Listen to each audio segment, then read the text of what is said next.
പദവിയാണ് ഉണ്ടായിരുന്നത്. കാലക്രമത്തിൽ അതിൽ വലിയ മാറ്റങ്ങൾ ഉണ്ടായിട്ടുണ്ട്. മാറ്റങ്ങളുടെ ആകത്തുക ഇന്നത്തെ അങ്ങേയറ്റം ദൗർഭാഗ്യകരമായ അവസ്ഥയാണ്. അടിസ്ഥാനപരമായി ഇതൊരു പൊതുമേഖലാ സംരക്ഷണത്തിൻ്റെ പ്രശ്നമാണ്. ഇന്ത്യൻ പൊതുമേഖലയുടെ ചരിത്രത്തിൽ വലിയ പങ്ക് വഹിച്ചത് സ്വാതന്ത്ര്യത്തിന് ശേഷമുള്ള പഞ്ചവത്സര പദ്ധതികളാണ്. ആ പഞ്ചവത്സര പദ്ധതികൾക്ക് ഒരു ശരിയായ ദിശാബോധം കൊടുക്കുന്നതിൽ പണ്ഡിറ്റ് ജവഹർലാൽ നെഹ്റു നല്ല പങ്ക് വഹിക്കുകയും ചെയ്തു. അന്ന് ഇടതുപക്ഷം ആ പൊതുമേഖല രൂപീകരണത്തെയും അതിൻ്റെ ശക്തിപ്പെടുത്തലിനെയും അങ്ങേയറ്റം പിന്തുണച്ചവരാണ്. ഇന്ത്യയുടെ വികസന തന്ത്രം ശരിയായ നിലയിൽ പോകുന്നുണ്ട് എന്ന് കണക്കാക്കിയില്ലെങ്കിലും മൂലധന സ്വരൂപണത്തിൽ ഗവൺമെൻറ് നേരിട്ടുള്ള പങ്കും ഉണ്ടാക്കുന്ന വ്യവസായത്തിൻ്റെ നേതൃത്വം ഗവൺമെൻറ് നേരിട്ട് നടത്തുന്ന പൊതുമേഖല ഇന്ത്യൻ സമ്പദ് വ്യവസ്ഥയിൽ വലിയ പങ്ക് വഹിക്കുമെന്ന് അന്നേക്കാണ്.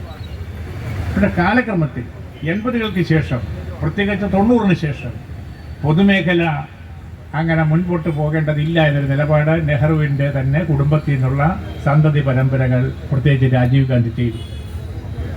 2014 മോദി പൊതുമേഖല ഉണ്ടായത് മരിക്കാനാണെന്നും അത് തുടരേണ്ടതില്ലെന്നും പ്രഖ്യാപിച്ചു. അന്ന് തൊട്ട് 90-കളിൽ തൊട്ട് തുടങ്ങിയ പൊതുമേഖലയ്ക്കുള്ള സംരക്ഷണത്തിൽ ഇടതുപക്ഷമെടുത്ത നിലപാട് ഇന്ന് നമ്മുടെ ചരിത്രത്തിൻ്റെ ഭാഗമാണ്. അതിൻ്റെ നേട്ടങ്ങൾ വളരെ വലുതുമാണ്. ഇടതുപക്ഷത്തിൻ്റെ നിലപാടുകൾക്ക് വലിയ പ്രാധാന്യമുണ്ട്. ഇന്നത്തെ ലോക രാഷ്ട്രീയ സ്ഥിതി വൈകുന്നേരം ചർച്ച ചെയ്യുമ്പോൾ ലോകം ചർച്ച ചെയ്യുന്നത് മൂലധനത്തിൻ്റെ ഏറ്റവും വലിയ തലസ്ഥാനത്ത്, അതായത് ന്യൂയോർക്കിൽ ഇടതുപക്ഷത്തിൻ്റെ വിജയം ആഘോഷിക്കുകയാണ് ലോകം. അതൊരു ചെറിയ കാര്യമല്ല.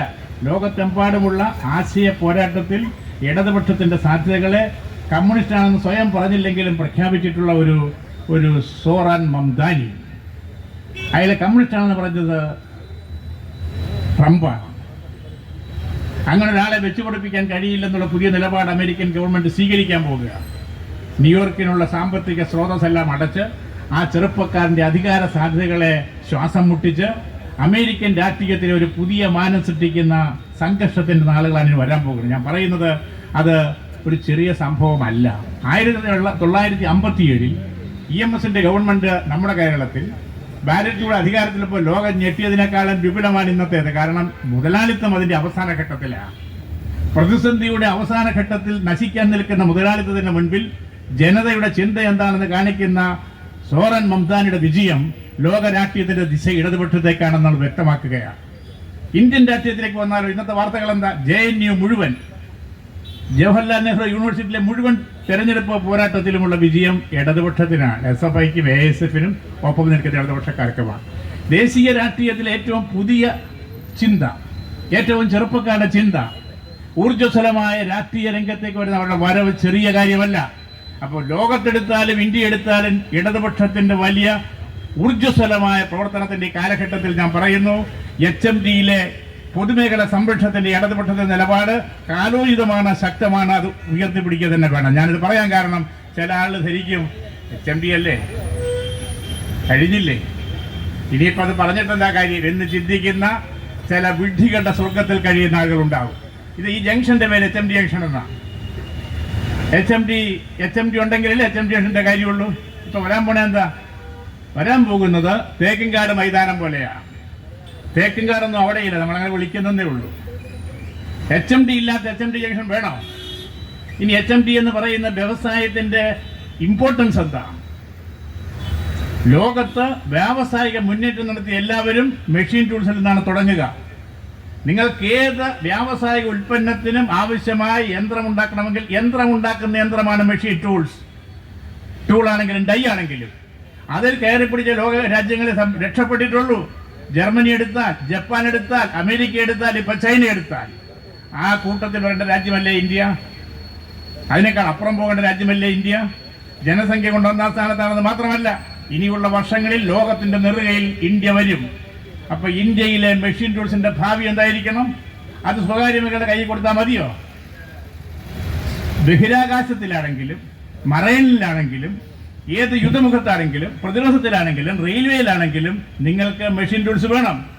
HMDയുടേതാണെങ്കിലോ കഴിഞ്ഞ അരനൂറ്റാണ്ട് കാലത്തെ പ്രവർത്തനത്തിൻ്റെ വലിയ സംഭാവന അനുഭവത്തിൽ കൈയാളുന്ന ഒരു വ്യവസായത്തെ കാലോചിതമായി സഹായിക്കുകയും ഉയർത്തുന്നതിന് പകരം ഞങ്ങൾ ഇന്നത്തെ പ്രക്ഷോഭത്തിന് മുൻപോട്ട് വയ്ക്കുന്ന ആവശ്യം എന്താ?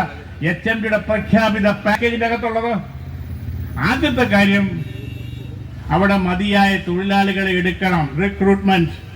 ഈ രാജ്യത്ത് തൊഴിലാളികളുടെ കുറവുണ്ടോ? സ്കിൽഡ് തൊഴിലാളികളുടെ കുറവുണ്ടോ? സ്കിൽഡ് തൊഴിലാളികൾ ഉത്പാദിപ്പിക്കുന്നതാണ് മെഷീൻ ടൂൾസ്. ഏറ്റവും നൈപുണ്യമുള്ള തൊഴിലാളികളുടെ എണ്ണത്തിന്റെ അധികത കൊണ്ട് സമ്പന്നമാകേണ്ട ഇന്ത്യ ലോകത്തിന് നിറകിലെ കുതിക്കുമ്പോ മെഷീൻ ടൂൾസിന്റെ വ്യവസായത്തിൽ എന്ത് സംഭവിക്കുന്നു? തകർക്കുകയാണ്. ആരാ അതിന്റെ പുറകില്? ഒരു വ്യവസായം കൺമുമ്പിൽ തകരുമ്പോൾ ആദ്യം ദുഃഖം ഉണ്ടാവുന്ന അതിന്റെ ഉടമയ്ക്കല്ലേ? ഒരു പൊതുമേഖല ഉടമയാരാ? ഇന്ത്യ ഗവൺമെന്റ് അല്ലേ? ഇന്ത്യ ഗവൺമെന്റ് പ്രസംഗം എന്താ? ലോകത്തിൽ ഇന്ത്യ അവിടെയാക്കും ഇവിടെയാക്കും, മേക്ക് ഇൻ ഇന്ത്യ എന്തൊക്കെ പറഞ്ഞു. എന്നിട്ട് എന്ത് സംഭവിക്കുന്നു? മെഷീൻ ടൂൾസിന് അവിടെ തൊഴിലാളി എണ്ണം കുറഞ്ഞിപ്പോ 110 ചിന്തിക്കണം. 10-18-40 വരെയുള്ള ബസ്സുകൾ ഷിഫ്റ്റിൽ പോയിക്കൊണ്ടിരുന്ന ഈ HMD റോഡിൽ ആകെ ഇന്ന് പോകുന്ന തൊഴിലാളി എണ്ണം 120. അതൊരു വലിയ ദുര്യോഗമാണ്. ഒരു രാജ്യത്ത് സംഭവിച്ചുകൂടാത്ത ഒരു പതനമാണ്. അതിന് നേതൃത്വം കൊടുക്കുകയാണ് മോദി ഗവൺമെന്റ്. മോദി ഗവൺമെന്റ് ദേശസ്നേഹം പ്രസംഗിക്കുന്ന അർത്ഥമില്ല. ഈ രാജ്യത്തെ ഏറ്റവും വലിയ പൊതുമേഖല മെഷീൻ ടൂൾസ് കമ്പനി ഉണ്ടാക്കി ഇങ്ങനെ എത്തിച്ചതിന് ശേഷം അതിനെ തകർക്കുമ്പോൾ നോക്കിക്കൊണ്ടിരിക്കുന്ന ഒരു ഗവൺമെന്റും അതിന്റെ പാർട്ടിയും അതിനെ നയിക്കുന്ന പ്രത്യയശാസ്ത്രം എന്താണ്? അത് ഈ രാജ്യത്തിന്റെ താല്പര്യങ്ങൾക്ക് എതിരാണ്. പിന്നെ മെഷീൻ ടൂൾസ് ഒരു കമ്പനിയിൽ ഒരു ലെയ്ത്ത് ഉണ്ടെങ്കിൽ ഒരുപാട് പണിയാണ്. ഒരു യന്ത്രം വന്നാൽ ഒരുപാട് പണിയാണ്. 1 കോടി മുടക്കുമ്പോൾ 10 കോടി 1000 കോടി സമ്പത്ത് വ്യവസ്ഥയിൽ അത് പ്രൊലിഫറേറ്റ് ചെയ്യും, വളർന്ന് വികസിക്കും. തന്നെയല്ല, ആവശ്യങ്ങളും മാറുകയാണ്. ആധുനിക കാലത്ത് ലെയ്ത്ത് അല്ലല്ലോ, ചിപ്പാണ്, അല്ലെങ്കിൽ സെമി കണ്ടക്ടറാണ്. അതിനകത്തടക്കം നിങ്ങൾക്ക് ചെയ്യണമെങ്കിൽ മെഷീൻ ടൂൾസ് വേണം. അതെല്ലാം ചെയ്യുന്ന അതിപ്രശസ്തമായ പാരമ്പര്യവും പശ്ചാത്തലവുമുള്ള വ്യവസായത്തെ ഇന്ത്യയിലെമ്പാടും തകർക്കുന്നതിനെതിരായിട്ടുള്ള അതിശക്തമായ പ്രതിഷേധമാണ് നമ്മൾ പറയുന്നത്. ഇനി ആളുകളെ നിയമിച്ചാൽ മാത്രം പോരാ, ശമ്പളം കൊടുക്കണ്ടേ? ശമ്പളത്തിന് ഒരു കാലികമായ മാറ്റം വേണ്ടേ? HMD തൊഴിലാളിക്ക് 1995 ശേഷം ഒരുപാട് കാലം കഴിഞ്ഞാണ്, വലിയ പോരാട്ടം നടത്തിയാണ് 2007 കിട്ടിയത്. ഇപ്പൊ എത്ര കൊല്ലമായി? 2007, 2025. എങ്ങനെയാ തൊഴിലാളികൾ മുമ്പോട്ട് പോകും? അവരടക്കമുള്ള ആളുകൾ താമസിക്കുന്ന മറ്റ് തൊഴിലാളികളുടെ വേതനത്തിന്റെ ബന്ധം എങ്ങനെ നിൽക്കുന്നു? ഒരു ഗവൺമെന്റിനെ കുറിച്ച് ഉത്കണ്ഠ വേണ്ടേ? കാലോചിതമായ വർധനവ് കൊണ്ട് ജീവിത നിലവാരത്തിന്റെ ആഘാതത്തെ സംരക്ഷിക്കാനുള്ള വേതന വർധനയുടെ അടിസ്ഥാന ധാരണ എന്തുകൊണ്ട് ഈ ഗവൺമെന്റ് ഉപേക്ഷിക്കുന്നു? അപ്പൊ HMD തൊഴിലാളികൾക്ക് ഇപ്പൊ മാസങ്ങളെ ശമ്പളം കിട്ടിയിട്ടില്ല. അതൊരു സ്വപ്നലോകമൊന്നുമല്ല. ശമ്പളമില്ലാത്ത തൊഴിലാളി എന്നുള്ളൊരു സ്വപ്നലോകമല്ല, യാഥാർത്ഥ്യമാണ്. എങ്ങനെ ജീവിക്കണം? ശമ്പളം തുടർച്ചയായിട്ടില്ലെങ്കിൽ തൊഴിലാളിക്ക് നാട്ടിൽ ആരും കടം കൊടുക്കില്ല. ഉണ്ടെന്ന് കണക്കാക്കുന്ന അംഗീകാരം വളരെ പെട്ടെന്ന് പോകും. കുടുംബ ബന്ധങ്ങളെ പോലും തകർത്തു കളയുന്നത്. ഒരു വരുമാനമില്ലാത്ത ഒരു പുരുഷൻ, ഒരു വരുമാനമില്ലാത്ത ഒരു സ്ത്രീ ആ കുടുംബത്ത് അതുവരെ ഉണ്ടായിരുന്ന പദവിയിൽ നിൽക്കില്ല. കുടുംബ ബന്ധങ്ങളെ തകർക്കുന്ന വൈകാരിക മാനം പോലുമുള്ള ശമ്പളമില്ലായ്മയുടെ മാസങ്ങൾക്ക് ശേഷം HMD തൊഴിലാളികൾ ഇവിടെ യോഗം ചേരുന്നത് നാട്ടുകാരോട് ആവശ്യപ്പെടുന്ന അവരെന്ന് പിന്താങ്ങണമെന്ന ആരോടാണ് അഭ്യർത്ഥന? ഇന്ത്യ ഗവൺമെന്റിനോട് തന്നെയാണ്. ഇന്ത്യ ഗവൺമെന്റ് അത്തരമൊരു നിലപാട് കാണിക്കുന്ന വിമുഖത തെറ്റാണെന്ന് അനുഭവങ്ങൾ കാണിക്കുന്നു. ഈ കഴിഞ്ഞ വർഷത്തെ സാമ്പത്തിക പഠനം കാണിക്കുന്നത് പൊതുമേഖലയുടെ സംഭാവന ഇന്ത്യൻ ഖജനാവിനകത്തേക്ക് ഏറ്റവും കൂടുതലാണ്. മറ്റെന്തിനേക്കാളും കൂടുതൽ കൊടുത്ത പൊതുമേഖലയാണ്. ആ പൊതുമേഖലയ്ക്കെതിരായ ആക്രമണം അവസാനിപ്പിക്കണം, അതിനെ സംരക്ഷിക്കണം.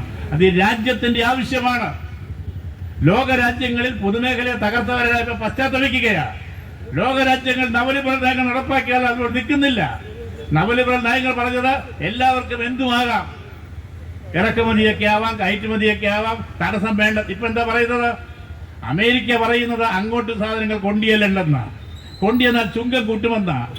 എല്ലാം ഉദാരവൽക്കരിക്കുമെന്ന് പറഞ്ഞ ആളുകൾ മാറിയിട്ടിപ്പോ ഒന്നും സമ്മതിക്കില്ലെന്ന് പറഞ്ഞ് വലിയ മതിലുകൾ കെട്ടുന്ന കാലത്ത് ഈ രാജ്യത്തിന്റെ വ്യവസായങ്ങളെ സംരക്ഷിക്കാൻ നടപടി വേണ്ടേ? അത് ആരുടെങ്കിലും മുകളുടെ യാതനയാണോ? സ്വന്തം കഴിവിന്റെ അടിസ്ഥാനത്തിൽ നിലപാടെടുക്കണ്ടേ? ഇന്ത്യൻ ഉൽപ്പന്നങ്ങൾ പുറത്തേക്ക് കൊണ്ടുപോകുമ്പോൾ വലിയ ചുങ്കം വേണമെന്ന് പറഞ്ഞാൽ ഇവിടെ എന്ത് ചെയ്യണം? ഒന്നില്ലെങ്കിൽ ആ ഉൽപ്പാദനം നിർത്തേണ്ടി വരും, അല്ലെങ്കിൽ അതിന് വഴങ്ങി കൊടുക്കണം. കൊടുത്താലോ അവിടുത്തെ വിൽപ്പന വില കൂടും, ആ കമ്പോളം പോകും. അപ്പൊ എന്ത് വേണം? രാജ്യാന്തര കച്ചവടത്തിന്റെ പെരുമാറ്റച്ചട്ടത്തിൽ പുതുതായി കൊണ്ടുവന്ന ട്രംപിന്റെ നിലപാട് സമ്മതിക്കില്ല എന്ന് പറയാനുള്ള ചങ്കൂറ്റം കാണിക്കണ്ടേ? ആ ചങ്കൂറ്റം കാണിക്കുന്ന ആരുടെയും ഒരു ആത്മവിചാരത്തിന്റെ കാര്യമാണോ? വ്യക്തിപരമായ അഹങ്കാരത്തിന്റെ കാര്യം അല്ല. അത് ഈ രാജ്യത്തിന്റെ ആകെ ശേഷിയാണ്. ഇന്ത്യയോട് നിവർന്നു നിന്ന് ഇങ്ങനെ ചെയ്യണമെന്ന് നിർദ്ദേശിക്കാൻ ഒരാൾക്കും രാജ്യത്ത് അധികാരമില്ല. റഷ്യയിൽ എണ്ണ വേണ്ടെന്ന് പറഞ്ഞാൽ എന്നാൽ ഞങ്ങൾ വാങ്ങിക്കില്ലെന്ന് പറയുന്നതിലേക്ക് മോദി എന്തിനാണ് മുട്ടുവിളയ്ക്കുന്നത്? ആത്മാഭിമാനത്തോടെ പുതിയ സാഹചര്യങ്ങളെ അതിജീവിക്കാൻ ഇന്ത്യ ഗവൺമെന്റ് തയ്യാറാകുന്നതിന്റെ ഭാഗം തന്നെയാണ് ഇന്ത്യയിലെ പൊതുമേഖല സംരക്ഷണം. ആ പൊതുമേഖല സംരക്ഷണത്തിനകത്ത് വിവിധ മണ്ഡലങ്ങളിൽ ഇപ്പോൾ ഇന്ന് വലിയ ആക്രമണമാണ്. ഞാൻ ദീർഘിപ്പിക്കുന്നില്ല. സാമ്പത്തിക മണ്ഡലത്തിൽ, പ്രതിരോധ മണ്ഡലത്തിൽ, മാനുഫാക്ചറിങ്ങിലെല്ലാം. ഇവിടെ ഇപ്പോൾ പ്രസക്തമായ മറ്റൊരു കാര്യം കൂടി ഉണ്ട്. അത് ഞാൻ പറയുന്നത് ന്യായമായിരിക്കും. കേന്ദ്ര ഗവൺമെന്റ് എന്ത് ചെയ്താലും അതിന്റെ ശരിതെറ്റുകൾ നോക്കിക്കൊണ്ട് സംസ്ഥാന ഗവൺമെന്റ് HMDക്ക് വേണ്ടി സംസാരിക്കണം. ഞാൻ ആവശ്യപ്പെടുകയാണ്. അത് പ്രധാനപ്പെട്ട കാര്യമാണ്. അതെങ്ങനെയെങ്കിലും നടന്നുകൊണ്ടെന്ന് കണക്കാക്കുന്നല്ല കേരള ഗവൺമെന്റ് നിലപാടാകേണ്ടത്. ആ കണ്ട ഭൂമി മുഴുവൻ അന്യാധീനപ്പെടുന്നത് വരെ, ശോഷിച്ച് HMD എന്ന കമ്പനി ഇല്ലാതാകുന്നത് വരെ കണ്ടുകൊണ്ടിരിക്കുന്നത് ഒരു തെരഞ്ഞെടുക്കപ്പെട്ട സംസ്ഥാന ഗവൺമെന്റിന് യോഗ്യമായ കാര്യമല്ല എന്ന് ഞാൻ ഈ സന്ദർഭത്തിൽ പറയാൻ ആഗ്രഹിക്കുകയാണ്. ഇടപെടണം. നമ്മൾ ഭൂമി കൊടുത്തത് HMDക്ക് വേണ്ടിയാണ്. ആ കോർ ആക്ടിവിറ്റിക്ക് പുറത്തേക്ക് അവർ പോകുന്നതെങ്കിൽ പരിശോധിക്കണം. അനുവദിക്കില്ല എന്ന് പറയണം. അനുവദിക്കണമെന്ന് ഒരു ധാരണ വന്നാൽ അത് ഈ കമ്പനി നടത്താൻ ആ പണം ഉപയോഗിക്കുന്നതിലേക്ക് പോകേണ്ടി വരും. അവർ ഹെഡ് ക്വാർട്ടേഴ്സിലേക്ക് കൊണ്ടുപോയാൽ പോരാ.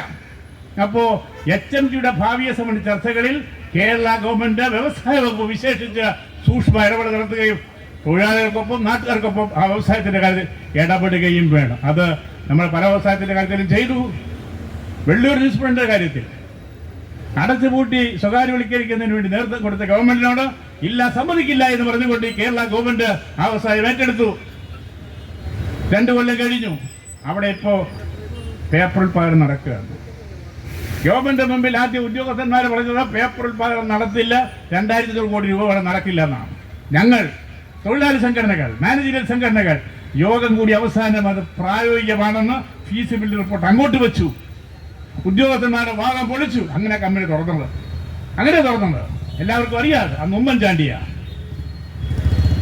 എന്നിട്ട് ആ കമ്പനി ഇപ്പോൾ ഇന്നലെ ക്യാബിനറ്റ് തൊഴിലാളികളെ സ്ഥിരപ്പെടുത്താൻ തീരുമാനിച്ചിട്ടുണ്ട്. ഇന്നലെ അത് വലിയ തീരുമാനമാണ്. ആ സ്ഥാപനം നശിക്കുമെന്നും ആ സ്ഥാപനം മുമ്പോട്ട് പോകില്ലെന്നും കണക്കാക്കിയെടുത്ത് അവിടെ ഉൽപാദനം പേപ്പറിന്റെ ആവശ്യമുണ്ട്. പേപ്പറുകളില്ലാത്തൊരു കാലവും ലോകവും വരാൻ പോണെയുള്ള ഇടക്കാലത്ത് പേപ്പർ വേണം. അത് ലാഭകരമായി നടത്താൻ ന്യൂസ് പ്രിന്റിന് കഴിയുമായിരുന്നു. ഇപ്പോൾ ചെയ്തു. ആ കാര്യത്തിൽ കേരള ഗവൺമെന്റ് എടുത്ത ഒരു നടപടിയും അതിന് കൊടുത്ത നേതൃത്വവും അങ്ങേയറ്റ ശ്ലാഘനീയമാണ്. ഈ സംസ്ഥാന തൊഴിലാളി പ്രസ്ഥാനത്തിന് അക്കാര്യത്തിൽ അങ്ങേയറ്റത്തെ നന്ദിബോധമുണ്ട്, അതിനുപരി അഭിമാനവുമുണ്ട്. അതുപോലെ തന്നെ കേരളത്തിൽ ചില പൊതുമേഖലാ സ്ഥാപനങ്ങളുടെ HOC, ഒരു പരിധിവരെ FCT, പാലക്കാട്ട് ഇടപെട്ടിട്ടുണ്ട്. HMDയുടെ കാര്യത്തിൽ ഇടപെടണം. ആ ഭൂമി മുഴുവൻ വിറ്റ് ഭൂമി വേണ്ടവർക്കെല്ലാം കൊടുക്കാം. ഭൂമി വ്യവസായത്തിന് ഇല്ലാത്തതാണ് കേരളത്തിന്റെ ശാപം. വ്യവസായത്തിന് ഭൂമിയില്ല. അതുകൊണ്ടാണ് ഇൻഫോ പാർക്കിൽ 3-ാം ഘട്ടം 300 ഏക്കർ എടുത്ത് ലാൻഡ് പൂളിങ്ങിലൂടെ ലാൻഡ് കണ്ടുപിടിക്കാൻ ശ്രമിക്കുന്നത്. ഭൂമി കിട്ടൽ എളുപ്പമല്ല. സ്വർണത്തേക്കാൾ വിലയാണ് കേരളത്തിൽ ഭൂമിക്ക്. അത് വ്യവസായത്തിനാകുമ്പോൾ കുറച്ച് കൂടുതലും വേണം. ഈ വ്യവസായത്തിന്റെ ഈ പ്രത്യേക പരിതോവസ്ഥയ്ക്കകത്ത് HMDയുടെ ഭൂമിക്ക് സംഭവിക്കുന്നത് നമ്മൾ പ്രത്യേകം പരിശോധിച്ച് അതിനകത്ത് നിലപാട് വേണം. ഭൂമി മറ്റു കാര്യങ്ങൾക്ക് പോയാൽ അതിൻ്റെ BTR ഒക്കെ ഉള്ള കാലത്ത് പറയുന്നൊരു കാര്യമുണ്ട്. വ്യവസായ ഭൂമി വിൽക്കാവോ? വലിയ ദാർശനിക പ്രശ്നമൊക്കെ ഉയർന്നു വന്നു. ദത്താ സംബന്ധിച്ച സമരത്തിന് ശേഷം ബോംബെയിലെ ടെക്സ്റ്റൈൽ മില്ലുകൾ ഉപേക്ഷിച്ച് പോയ കാലത്ത് ആ വ്യവസായത്തിൻ്റെ ഭൂമി വിൽക്കുമ്പോൾ വ്യവസായത്തിൻ്റെ പുനരുദ്ധാരണമാണ്, പുനർനിർമ്മാണ പ്രക്രിയയാണ് ആദ്യത്തേത്. അതുകൊണ്ട് HMDയുടെ ലാൻഡ് വിറ്റുപോകുന്നതിൻ്റെ ഓരോന്നിൻ്റെയും ശരിതെറ്റുകൾ പ്രത്യേകം നോക്കണം. പൂർവ്വതത്വങ്ങളില്ല. ആവശ്യാധിഷ്ഠിതമായ ഭൂമി വിൽപ്പനയാകാം. പക്ഷേ അതിൻ്റെ പണവും കോർ ആക്ടിവിറ്റി, HMDയുടെ ആക്ടിവിറ്റിക്ക് 1-ാം സ്ഥാനം, അത് പറയാൻ ആരും മടിക്കേണ്ടതില്ല. ആ മടിക്കുന്നത് ശരിയുമല്ല. അതുകൊണ്ട് ഇന്നത്തെ സദസ്സ് ഈ തരം കാര്യങ്ങളൊക്കെ ശ്രദ്ധ ക്ഷണിക്കാൻ ഉദ്ദേശിച്ചിട്ടുള്ളത് അത് കുറേയേറെ ഇന്ന് സാധ്യതപ്രായമായി. പക്ഷേ ഇത് തുടർച്ച വേണം. ഒരിക്കൽ നടത്തി അവസാനിപ്പിച്ചാൽ നിൽക്കില്ല. ഇടതുപക്ഷത്തിന്റെ നിലയ്ക്കാത്ത സമരങ്ങളുടെ ശക്തിയാണ്, അതിന്റെ തരംഗമാണ് ഇപ്പൊ ന്യൂയോർക്കിൽ കാണുന്നതെങ്കിൽ, ഡൽഹി യൂണിവേഴ്സിറ്റിയിൽ കാണുന്നതെങ്കിൽ നമ്മൾ അതിന്റെ തുടർച്ചയിൽ പിടിക്കണം. ഇട്ടിട്ടുപേക്ഷിച്ച് പോകരുത്. ഇതൊരു സജീവ പ്രശ്നമാണ്. ഒരു ജനതയുടെ മുൻപോട്ടുള്ള പോക്കിൽ ഇതുപോലുള്ള ഉദാഹരണങ്ങളാണ്. ഇപ്പൊ കഴിഞ്ഞ ദിവസം ചൈന അതിന്റെ കമ്മ്യൂണിസ്റ്റ് പാർട്ടിയുടെ 15ാമത് പഞ്ചവത്സര പദ്ധതിയുടെ പ്ലീനറി സമ്മേളനം ചേർത്ത് പ്രഖ്യാപിച്ചിട്ടുണ്ട്. ഒരു വലിയ പുസ്തകമാണത്. അവർ പറയുന്നത് ചൈനീസ് സമൂഹത്തിന്റെ പുനഃസംഘാടനത്തിന്, ചൈനയുടെ സമൂഹത്തിന്റെ സോഷ്യലിസ്റ്റ് പുനഃസംഘാടനത്തിനും ആധുനീകരണത്തിനും സാങ്കേതിക വിദ്യയും മനുഷ്യശേഷിയും അതിശക്തമായി സംയോജിപ്പിക്കാൻ, സിംഗറൈസ് ചെയ്യുക. എന്നിട്ട് അത് 5 കൊല്ലത്തേക്കുള്ള കാര്യം വെക്കുക. എന്നിട്ട് പറയുന്നു ലോകത്ത് പല മാറ്റവും വരും, സപ്ലൈ ചെയിനിൽ വരും, സമ്മർദ്ദം വരും, ബഹുമരാഷ്ട്രീയത്തിൽ വരും. ചൈനയ്ക്ക് ആരുടെയും മുമ്പിൽ കൂസാതെ നിൽക്കണമെങ്കിൽ ഈ 2 കാര്യം മതി: സാങ്കേതികവിദ്യയും ജനങ്ങളുടെ ചോദന കഴിവിൻ്റെ ഉയർച്ചയും. ഇന്ത്യക്ക് അതിനപ്പുറത്തേക്ക് പോകാൻ കഴിയും. അതിൽ പ്രധാനപ്പെട്ട ഒന്ന് പൊതുമേഖലയാണ്, അതിലൊന്നും മെഷീൻ ടൂൾസ്. ആ മെഷീൻ ടൂൾസിൻ്റെ പ്രാധാന്യം ചിലപ്പോൾ നമ്മൾ നോക്കുമ്പോൾ ആൾ കുറവായിരിക്കും. ആധുനിക വ്യവസായത്തിൽ ആളുകളുടെ എണ്ണം കുറവാണെങ്കിൽ കൺസ്ട്രക്ഷൻ മേഖല ലക്ഷക്കണക്കിന് കോടികൾ രണ്ടും തുല്യമല്ല. ഈ രാജ്യത്തിൻ്റെ സമരങ്ങൾക്കകത്ത്, വർഗ സമരങ്ങൾക്കകത്ത് ആധുനിക തൊഴിലാളി വർഗത്തിൻ്റെ പ്രഹരശേഷിയും ഇടപെടൽ കഴിവും അതിപ്രധാനമാണ്. അത് എണ്ണമല്ല, അതല്ലാത്തതിൻ്റെ വണ്ണമാണ് എന്ന് മനസ്സിലാക്കാൻ എല്ലാവർക്കും കഴിയണം. അതുകൊണ്ട് ഒരു കമ്പനിയിൽ 300 പേരേ ഉള്ളൂ. നിർമ്മാണ മേഖലയിൽ 30,000 പേർ. എണ്ണം ശരിയാണ്, അവരെല്ലാം മനുഷ്യരും നല്ലവരുമാണ്. ഇവർക്ക് ചെയ്യുന്നവർക്ക് വയ്യാൻ കഴിയില്ല.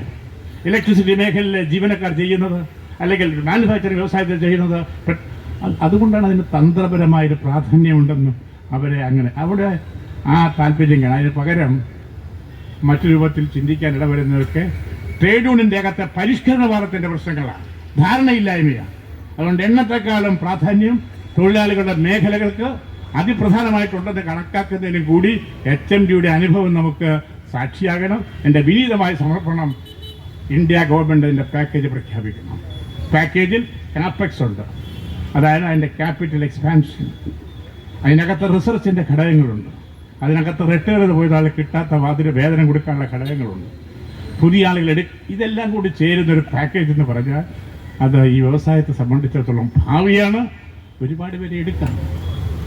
സ്കില്ലിങ്ങിന് ഏറ്റവും പറ്റിയ സ്ഥലമാണത്. ആ സ്ഥലവും അതിൻ്റെ സൗകര്യങ്ങളും നോക്കിയാൽ 6 മാസത്തേക്ക് ഓരോ ബാച്ചിനെ കൊടുത്താൽ നൈപുണ്യമുള്ള സാങ്കേതിക വിദഗ്ധരുടെ ലക്ഷക്കണക്കിന് പേരെ അവിടെ സൃഷ്ടിക്കാൻ കഴിയും.